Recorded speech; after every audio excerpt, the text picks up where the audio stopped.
Recorded books and one-click digital present Far and Wide, Bring That Horizon to Me by Neil Peart, narrated by Paul Hecht. A quote from David Bowie, 1947 to 2016. The truth is, of course, that there is no journey. We are arriving and departing all at the same time. And a quote from Leslie Gore, 1946 to 2015. You gotta be true to your 16-year-old self. Intro.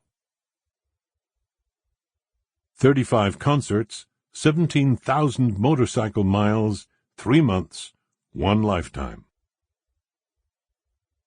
Begin as you mean to go on. An old English expression. I am poised to go on stage to start the second set of a show on the Rush 40th Anniversary Tour, R40, in the summer of 2015.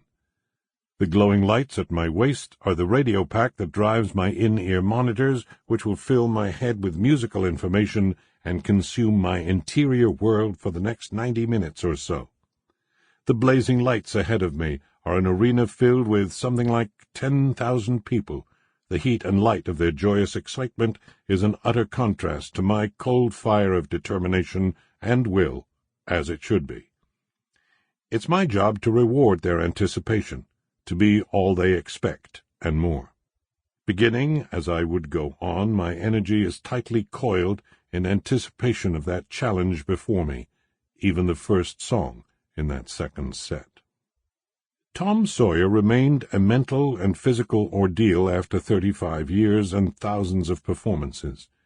In the reverse chronology set list we followed for that tour, each song led back in time, album to album, year to year. Thus, I would have to replicate drum parts conceived and executed when I was a child, barely into my 20s.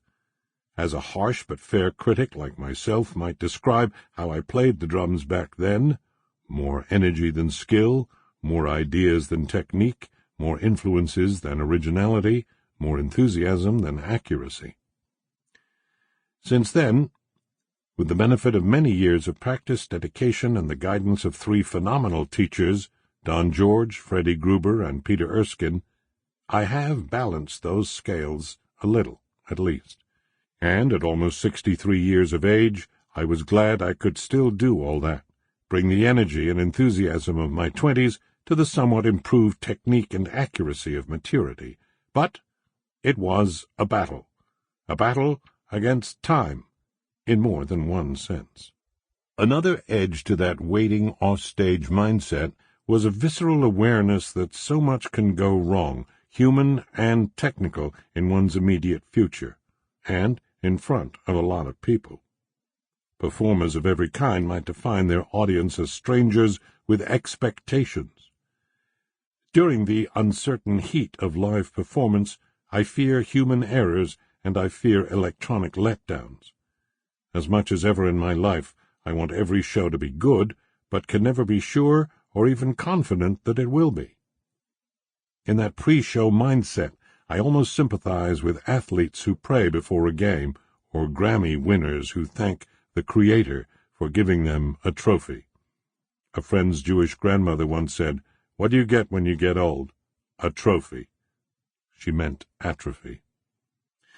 So, when the house lights go down and I dash through that curtain and up the stairs to the stage, I am tense with focus and uncertainty, though equally focused on not displaying tension or uncertainty. People sometimes say things like, "You look so relaxed when you're playing the drums, so in command." I can only laugh and say, well, I sure wish it felt that way.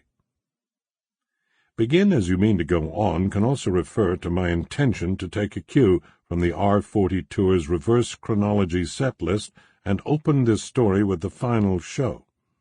If I'm going to try to tell something about a 41-year relationship with Alex and Geddy, and a separate relationship with the music we've made together over those decades, it'll be necessary to do some leaping about in time, so why not start at the Los Angeles Forum on August the 1st, 2015, the final show of the Sample complete. Ready to continue?